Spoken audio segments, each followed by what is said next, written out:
Hello all, welcome to my class. Today we'll discuss the novel The Waves by Virginia Woolf. Virginia Woolf was one of the great literary figures of the 20th century. Woolf was born in 1882 into an already distinguished literary and artistic family. Her father, Sir Leslie Stephen, was one of the most notable intellectuals of his day. Woolf's work explores the key motives of modernism, including the subconscious, time, perception, the city, and the impact of war. Her stream of consciousness technique enabled her to portray the interior lives of her characters and to depict the montage-like imprint of memory. So she wrote most of her novels in the stream of consciousness technique. Now, what is the stream of consciousness technique?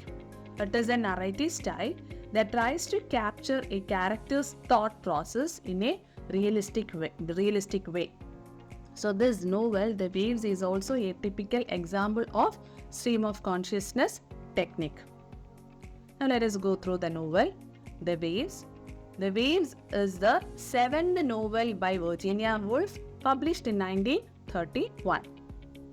It is a portrait of the intertwined lives of six friends: Bernard, Neville, Louis, Ginny, Susan, and Rhoda.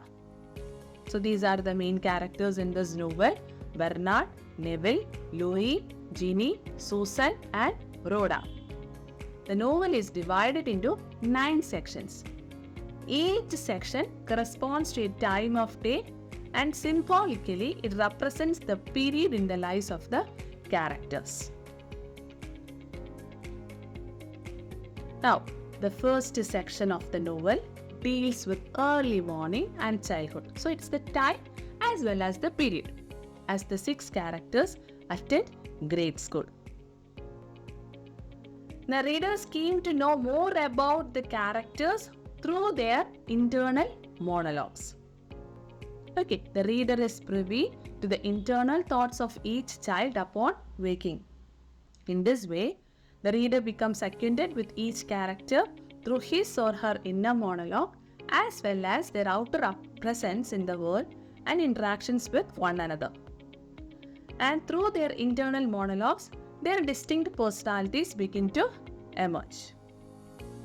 Bernard's loquacity means talkativeness and obsession with language. Neville's desire for order and beauty. Louis' insecurity and ambition. Ginny's physicality. Susan's intensity and attachment to nature. And Rhoda's dreamlike abstraction from ordinary life. So all these distinct personalities of each character begin to emerge through their internal monologues. So that is the first section. It deals with early morning and childhood. The second section deals with adolescence, after the boys and girls have been sent off to their separate boarding schools. So it deals with the adolescence. The boys, Bernard, Louis, and Neville, have different reactions upon arrival at their school and to the traditions and authority upheld. So they have different opinions.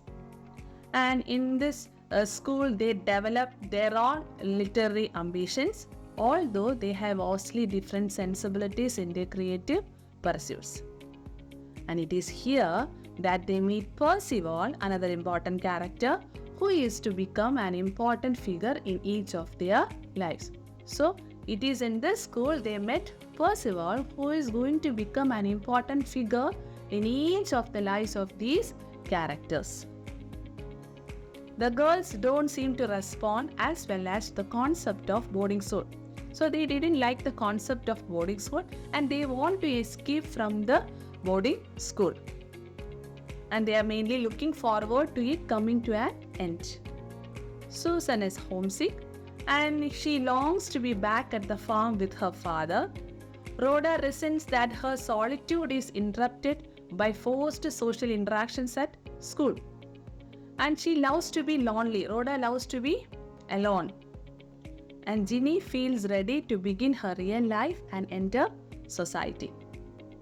By the end of the second section, Each of the characters seems to have established their own set of beliefs and desires, and they begin to step out on their own into the world and continue their individual ambitions. So the second section ends there. In the third section, the characters are in the early stages of adulthood. Bernard and Neville have gone off to college together and remain good friends with Percival, who is popular and handsome and generally well-liked. Due to Percival's admirable traits, admirable characters, so he is a very handsome guy, popular guy, well-liked guy, Neville has become fixated on his perceived beauty and perfection and has begun to fall in love with him. So Neville has an attraction towards this boy, Percival, because of his character. Meanwhile, Louis has set up a life in London where he works as a mid-level clerk at a shipping firm. As Spring Poet, he spends his lunch breaks observing the people around him, hoping to transform these observations into literary gold. Now Susan is at home on her farm and communes with the rhythm of natural life. She walks across the fields before dawn and senses growth all around her. Back in London, Ginny and Rhoda attend the same party, though their experiences are very different.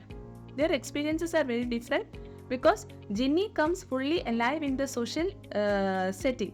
Means she is happy in the social setting and she takes a great sensual pleasure in the beauty of her surroundings and in her own personal attractiveness. On the other hand, Rhoda feels negated and she wants to escape from this world. The fourth section is set later in adulthood and centers on a dinner party meant to honor Percival. So the fourth section is set in the later adulthood and it centers on a dinner party, and that the dinner party is to honor Percival, who is leaving for a position in the colonial government in India. At the party, the 6 characters are united again. So these 6 friends are again united at that dinner party.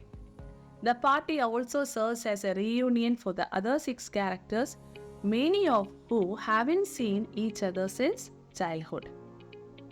Percival's presence eases the tension among the 6 friends, allowing them to come together and enjoy each other's company in spite of their differences. And the 5th section takes place not long after the dinner party, when the friends have learned that Percival has been killed in India. Neville is devastated by the news, so he is very much shocked by the news, overwhelmed by a sense of death and the fragility of life. Bernard is torn between joy and sorrow because his child has just been born and his friend has just died. He goes to a museum to look at paintings and finds a kind of solace, even as he is aware that his memories of Percival must inevitably fade. At the same time, Rhoda finds a similar solace in music when she attends an opera soon after she learns of Percival's death, and she finds the strength to go on for a time. Now, in the 6th section, the characters have entered full maturity. Louis is rising in his firm and leads a sort of double life. Although he is a respectable businessman, he is drawn to the seamier side of life and spends his time roaming around poorer neighborhoods. So that is why the writer is saying that he is leading a sort of double life. So at the one hand, he is a respectable businessman, and on the other hand, he spends his time roaming around poorer neighborhoods. Here, Louis and Rhoda have become lovers. Susan is a mother now, both deeply gratified and stifled by her chosen life. On one hand, she is fully a part of the cycle of natural life. On the other, her own life has become subordinate to the lives of her children and the ongoing life of the farm. Ginny continues her purely physical existence, taking lovers but never settling down, content to revel in her own being. Neville also moves from lover to lover, but in his case, he is trying to keep the intensity of the first desire alive. So what is his first desire? His attraction towards Percival. And that has become the source of his creativity. So that is the 6th section. And the 7th section deals with midlife.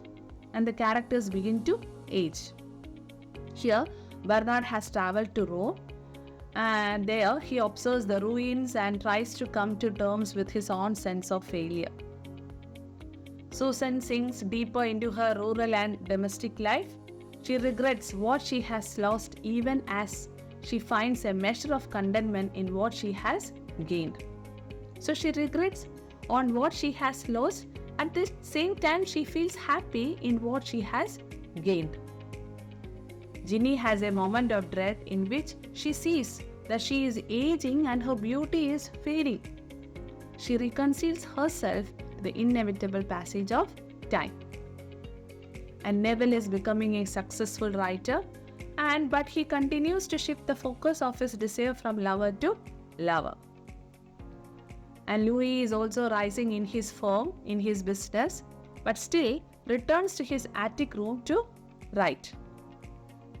For him, literature seems an idealized realm even as his eye is continually drawn to the street.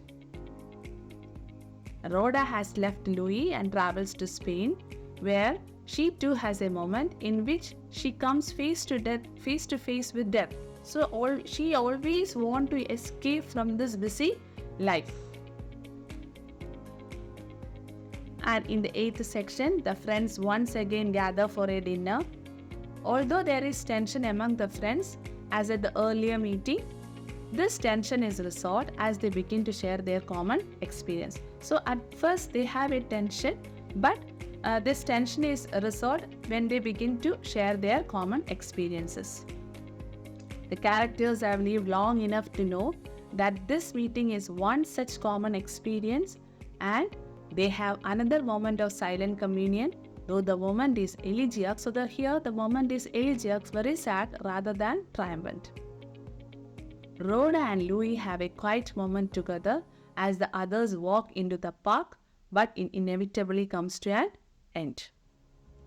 In the last section, the 9th and the final section is told entirely from Bernard's point of view. Bernard speaks to a casual acquaintance over dinner and tries to give up a summing up of his life. Bernard is still doubtful about the accuracy of any representation of reality through language. So he is more obsessed with language.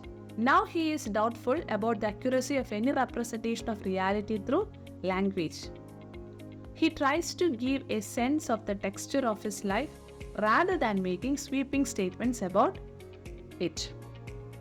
Bernard discusses the others and how things have turned out for them, including the fact that Rhoda has killed herself. So here in this section, Bernard discusses the others also, the other friends also, other 5 friends. And here he says that Rhoda has killed herself. And the most profound moment Bernard describes is one in which he himself seems to go beyond language in a direct perception of reality. So he begins to accept reality. In the end, however, Bernard sees his life as an attempt to use language to fight against death, and he sees how the others have, in their individual ways, been part of the same struggle. Bernard vows to keep fighting until the end. So this is the brief summary of the novel The Ways by Virginia Woolf, which was published in 1931. Hope you have understood the novel. Thank you.